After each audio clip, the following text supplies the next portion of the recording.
वर्ष 1990 के फरवरी और मार्च महीने में 1,60,000 कश्मीरी पंडित अपना सब कुछ पीछे छोड़कर दूसरे राज्यों में भाग गए थे।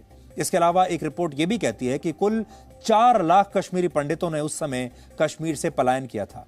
यह पलायन 1947 के बाद देश में हुआ दूसरा सबसे बड़ा पलायन था, लेकिन उस समय के नेताओं ने, उस समय के मीडिया ने इस पर कुछ भी नहीं कहा। शांति छा गई।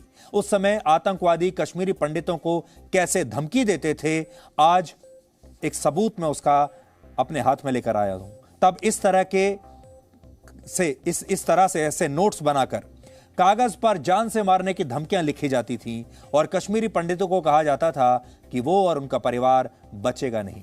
ये जो धमकियों भरे पत्र थे, इनको दीवारों पर, घरों के बाहर चिपका दिया जाता था। और देखिए इसमें लिखा है, ये जगन्नाथ रैना नाम के किसी व्यक्ति के लिए लिखा है और जिसमें लिखा है, you are IB, your wife is IB. IB मतलब भारत की जो खुफिया संस्था है। We will kill all of you. फिर लिखा है, your 3 sons, 2 daughters, your 3 sons, 2 daughter-in-laws and their children, इनको हम मार डालेंगे। Come to Srinagar and you will be murdered, be careful, you are enemy, आप हमारे दुश्मन हो। यह लिखा है इस पर।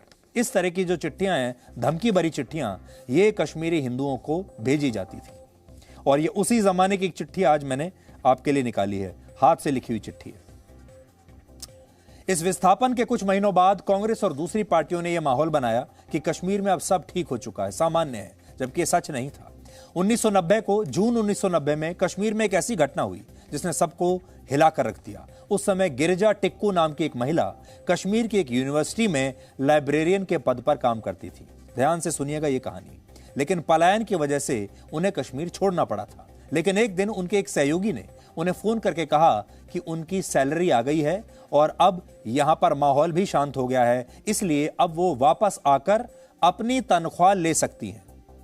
यानी उन्हें कहा गया कि अब आप कश्मीर वापस आ जाइए, यहां सब सामान्य हो गया है और आपका पैसा भी यहां रखा हुआ है। गिरिजा जब कश्मीर पहुंची तो उन्हें बस से उतार कर दिन दहाड़े 5 कट्टरपंथियों ने अगवा कर लिया, उनका गैंगरेप किया और आरी से उनके शरीर के 2 टुकड़े कर दिए। 2018 के कठुआ गैंगरेप को मुद्दा बनाने वाले हमारे देश के इस गैंग ने कभी भी गिरिजा टिक्कू की बात तक नहीं की। आज तक किसी ने उनके साथ हुए अन्याय को आवाज नहीं दी। 2008 के बाटला हाउस एनकाउंटर में जब 2 आतंकवादी मारे गए थे, तब सोनिया गांधी की आंखों में आंसू आ गए थे, लेकिन कश्मीरी पंडितों के लिए उनकी आंखों में एक आंसू नहीं आया। कश्मीरी पंडितों का दर्द आज आपको उन्हीं की जुबानी सुनना चाहिए और हम वर्षों से कश्मीरी पंडितों के बीच जाते रहे हैं, उनकी कहानियां सुनते रहे हैं, आपको सुनाते रहे हैं और आज हमने अपने जो पुराने टेलीकास्ट हैं उनमें से कुछ कश्मीरी पंडितों की कहानियां खास तौर पर आपके लिए निकाली हैं। आप सुनिए उन्होंने हमें क्या बताया था। Somewhere around December of 89, I remember waking up early morning at around 4 a.m. This is winter, so it's really dark outside, to blaring sounds from a mosque which was literally 15 feet from my house in Bana Mohalla, Kashmir. So I wake up, I see my bua, my aunt, peeping through the window and almost sobbing. This was a sight I had never seen before, so once I was fully in my senses, I actually went all the way to the window and popped it open to see hordes of people.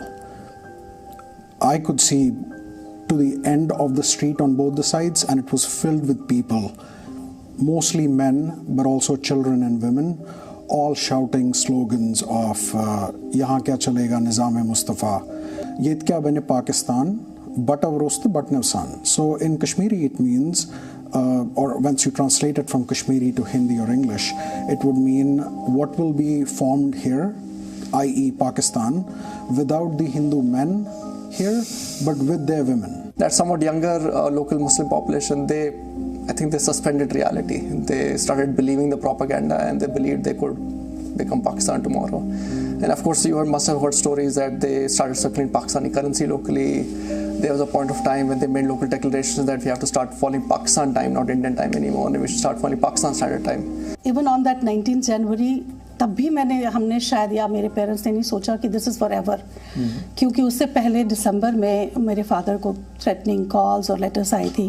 उसने ये बोला था कि आप job छोड़ के चले जाएं यहाँ से, और नहीं तो आपका घर जलाएंगे, आपकी बेटी को ले जाएंगे, आपके पूरे परिवार को जला देंगे। which somehow he managed to talk to people in his office, जो बड़े उनके bosses वगैरह थे, तो somehow they settled it. We don't know how they settled, what they did, but they told him कि कोई problem नहीं है, आप चिंता नहीं करो, कुछ नहीं होने वाला है। It seemed like that's it, our life is done. हमें नहीं पता, जलाएंगे, मारेंगे, बुचर करेंगे, जो भी करेंगे, but again we did not think कि हमें निकलना है यहाँ से। धमकियाँ मिल रही थी, मार देंगे, निकल जाओ यहाँ से। जब इंडिया पाकिस्तान का मैच होता था और वो इंडिया जीत जाता था और पाकिस्तान हार गया, मेरे को अभी भी याद आता, मैंने अपनी आंखों से देखा है थ्रू द विंडो, एकदम इंसानों को जो सामने मिला उसे काट दिया, फेंक दिया और वो सैक में बंद करके। That memory I can never forget in my life time. My father-in-law, his name Dr. B.N. Khashu, he was the first psychiatrist of Jammu and Kashmir state. And he dedicated his entire life to the service of the people of Jammu and Kashmir. His mind was there, up until his last day of life. This was the only thing that he kept asking us and himself, will I ever go back to Srinagar? And he did. I would say he really didn't die a good death. He didn't deserve that kind of a death.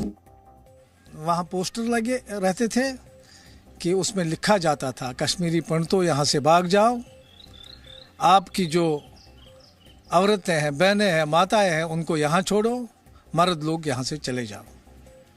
बहुत सारे कश्मीरी पंडितों को चुन चुन कर मारा गया, बेदर्दी से मारा गया, और वो दिन आज भी हमें याद आ रहे हैं और तरस रहे हैं, कांप उठते हैं।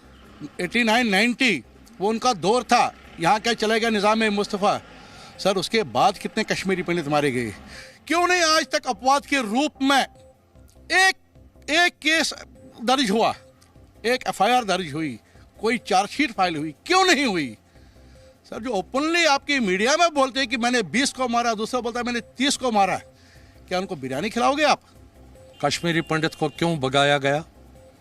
ये भारत को भगाना था, क्योंकि कश्मीरी पंडित एक क्लास हिंदुस्तानी माना जाता था, खास करके जमात इस्लामी वालों की नज़र में, और जो पाकिस्तान स्पॉन्सर्ड टीमें थी उधर, उनकी नज़र में कश्मीरी पंडित को प्योर हिंदुस्तानी माना जाता था। हमारी बरादरी ने रात के टाइम हमें कहा कि आप यहाँ से चले जाओ, क्योंकि हमारे हाथ में नहीं है, ये आप दूसरे लोगों के हाथों में है, हम अपने आप को महफूज नहीं समझते हैं, तो आपको क्या सिक्योरिटी दे देंगे। आज आपका घर है, आपको कोई बोलेगा कि आप घर से निकल जाओ तो कितनी तकलीफ होती है, और कहाँ जाएं, तो भी मैं बोलूं कि हम लोग निकल गए और अलग अलग जगहों पे सेटल हो गए। इसका मैं क्रेडिट कश्मीरी पंडित अपने आपको इसलिए भी देना चाहती हूँ क्योंकि हमारी लिटरेसी रेट इतनी है कि हम बंदूक भी उठा सकते थे, लेकिन हमने बंदूक नहीं उठाया, हमने पेशेंटली हम निकल गए। प्रॉब्लम ये नहीं है कि हम लोग मर रहे हैं, प्रॉब्लम ये है कि हमारा कल्चर मर रहा है, हमारा कल्चर, हमारी कल्चरल डेथ हो रही है, इतनी क्लींजिंग हो रही है, पूरी कम्युनिटी साफ की जा रही है, जो हमारे वैल्यूज थे वो साफ हो रहे हैं। जैसा आपने देखा होगा, मतलब ललितादित्य मुक्तापीड, उसके बारे में कोई बात ही नहीं, कोई पता ही नहीं थे। अकबर के बारे में दुनिया भर को पता है, टीपू सुल्तान के बारे में हर एक को पता है, लेकिन ललितादित्य मुक्तापीड जिसने पूरे भारतवर्ष पर हुकूमत किया और कश्मीर का राजा था, उसके बारे में किसी को पता ही नहीं है। जो पता है हमें, मी including my sister and adjoining घरों में जो जितनी भी फीमेल बच्चे थे, उन सबको इकट्ठा करके हमारे ही घर के एकदम टेरेस पे लेकर गए, वहाँ एक डार्क रूम में रखा गया, इमीडिएटली लॉक कर दिया गया। इंस्ट्रक्शन सिर्फ यही दी गई थी, वो डार्क रूम था, विदाउट लाइट, विदाउट इलेक्ट्रिसिटी। वहाँ पे उन दिनों इलेक्ट्रिसिटी सप्लाई भी बंद हो जाती थी ड्यू टू टेरर अटैक। तो हम लोगों के वहाँ पे, हम लोग पूरे वहाँ पे whole night we were in that dark room. Instructions were given, ना ही आप खाना मांगोगे, ना आवाज़ करोगे, ना वॉशरूम जाना है, एकदम डार्क नाइट, स्कैरी नाइट। और जो भी मुझे याद है इस टाइम पे, बस आवाज़ें पूरी रात हर एक मस्जिद से, हर एक मॉस्क से एक ही आवाज़ आ रही थी, हम क्या चाहते हैं, आज़ादी। कश्मीरी पंडितों घर छोड़ दो, अपनी फीमेल्स को यही छोड़कर मेल्स मेंबर यहाँ से निकल जाओ। तो ये पूरी रात चलता रहा। बंदूकों की आवाज़, कौन सा वेपन वो यूज़ कर रहे थे, क्या यूज़ हो रहा था बाहर, पूरा शोर, पूरी whole night was, we were just shivering like anything. सोच नहीं पा रही हूँ, दिमाग सुन्न हो गया है कि कैसे कोई किसी को खून से भरे हुए, उसी के पति के खून से भरे हुए चावल खिला सकता है। तो आपने देखा, कहा गया महिलाओं को यहां छोड़ दो और जितने पुरुष हैं सब यहां से बाहर चले जाओ। आज़ादी के बाद का 1947 के बाद का भारत का दूसरा सबसे बड़ा पलायन है। एक पूरी की पूरी कम्युनिटी को साफ कर दिया गया और उनके अत्याचारों की ये जो कहानियां हैं ये आपने देखी। और सबसे बड़ी बात यह है कि ये कश्मीरी हिंदू जो थे ये भी तो आतंकवादी बन सकते थे, ये भी बंदूक उठा सकते थे, ये भी बदला ले सकते थे, ये भी खून खराबा कर सकते थे, लेकिन इन्होंने ऐसा कुछ नहीं किया और शायद इसीलिए इनकी कभी कोई बात नहीं सुनी गई। इसलिए हर साल हम आपसे ये कहते हैं कि इस बात को आप समझिए कि हमारे देश में आज भी कैसे डबल स्टैंडर्ड्स चलते हैं। एक कहानी पर विश्वास कर लिया गया इस 70 साल तक और दूसरों की कहानी पर विश्वास नहीं किया गया। एक को अत्याचार माना गया और दूसरे को नहीं माना गया। Presenting B News app, available on Google Play and App Store. Download it now.